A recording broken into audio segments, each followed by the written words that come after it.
চাপের মুখে পড়ে আত্মঘাতী মাধ্যমিক পরীক্ষার্থী, ঘর থেকে উদ্ধার ঝুলন্ত মৃতদেহ। ঘটনাটি অশোকনগর থানার অন্তর্গত ছোট বামুনিয়ার এলাকায়। বছর 15 সোনালী খাতুন গুমার রবীন্দ্র উচ্চ বিদ্যালয়ের মাধ্যমিক পরীক্ষার্থী। মাধ্যমিক পরীক্ষার প্রথম দিন পরীক্ষা দিয়ে বাড়ি ফেরে সে। তারপরে একটি ফোন আসে এবং নিজের ঘরে গিয়ে দরজা বন্ধ করে দেয়। তারপরেই ঘরের ফ্যানের সাথে ওড়না দিয়ে আত্মঘাতী হয় এই মাধ্যমিক পরীক্ষার্থী। সোনালীর বন্ধুরা জানান, জসিম দফাদার নামে বছর 22-এর এক যুবক উত্ত্যক্ত করতে থাকে তাকে। রবিবার বিকেলে নিজের বান্ধবীর সাথে এই বিষয় নিয়ে আলোচনাও করে ওই ছাত্রী। পরিবারের সদস্যরা দীর্ঘ সময় ধরে ডাকাডাকি করে। এরপর সাড়া না পেয়ে দরজা ভেঙে ভিতরে ঢুকলে ঝুলন্ত অবস্থায় ছাত্রীর দেহ উদ্ধার করা হয়। তারপর তড়িঘড়ি করে বারাসাত মেডিকেল কলেজ ও হাসপাতাল নিয়ে আসলে চিকিৎসকরা মৃত বলে ঘোষণা করে। বুধবার ময়নাতদন্ত করা হবে।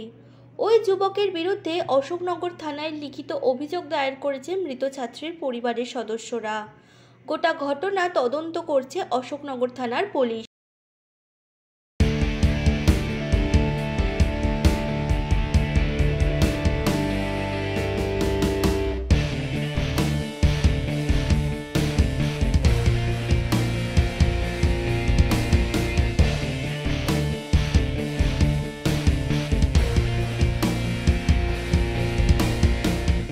কারণ ও একটা ছেলের সাথে প্রেম করতো। করতো না, ওকে জোর করে ডিস্টার্ব করতো, পড়তে যেত ডিস্টার্ব করতো, স্কুলে যেত ডিস্টার্ব করতো, এবং রাত্রে রাত্রে বাড়িতে এসেও ডিস্টার্ব করতো আর হুমকি দিত, তোর কোথায় যেতে দেবো না, পড়তে দেবো না, তোর আমাকে বিয়ে করতে হবে, এরকম ডিস্টার্ব করতো।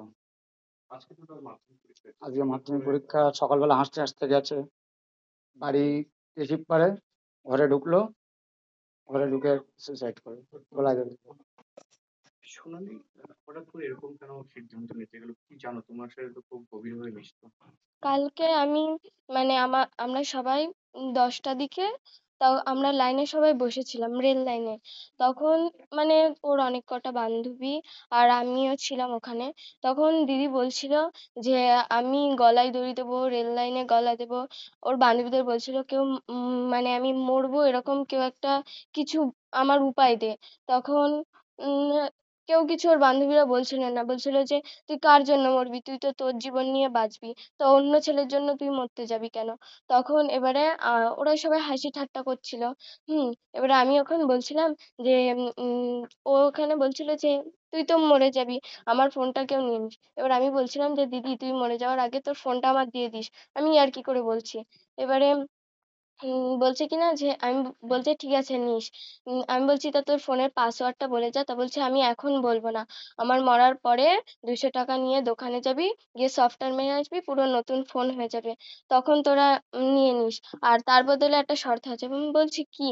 তা বলছে কিনা যে তার বদলে আমার নানিটাকে তোকে দেখতে হবে সারা জীবন, যতদিন বেঁচে থাকবে। আমি বলছি ঠিক আছে, দেখবো। তা তুই কি করবি? তা বলছে আমি তো তখন মরে যাবো। আমি বলছি কেন, তোর পৃথিবীটা জুড়ে তোর নানি আছে, তুই তুই অন্য ছেলের জন্য কেন মরতে যাবি? তা বলছে আমি ওর ছাড়া বাঁচবো না, ওই জসিমউদ্দিনকে ছাড়া। জসিমউদ্দিনের সাথে এই তোমার দিদি অর্থাৎ সোনালীর কি সম্পর্ক ছিল? ভালোবাসা। আচ্ছা, কতদিনের সম্পর্ক ছিল? আমি বেশিটুকু জানি না, কিন্তু এটুকু জানি যে 2 বছরের। এটা কি বাড়ি থেকে মেনে নিচ্ছিল না বলে কি? না, আর এর বাড়ি তোর কি হয়? আমার দিদি হয়। বাড়ি থেকে মেনে নিচ্ছিল কি? বাড়ি থেকে বলছিল যে ও বলছিল যে দেখ তোর যদি ভালো লেগে থাকে তাহলে করিস, কিন্তু তখন বলা হচ্ছিল দাদা জসিমউদ্দিনকে যে তুমি বিয়ে করো। তো জসিমউদ্দিন বলছিল যে না আমি বিয়ে করব না ওর এখন। তখন এই বিষয়টুকু হচ্ছিল।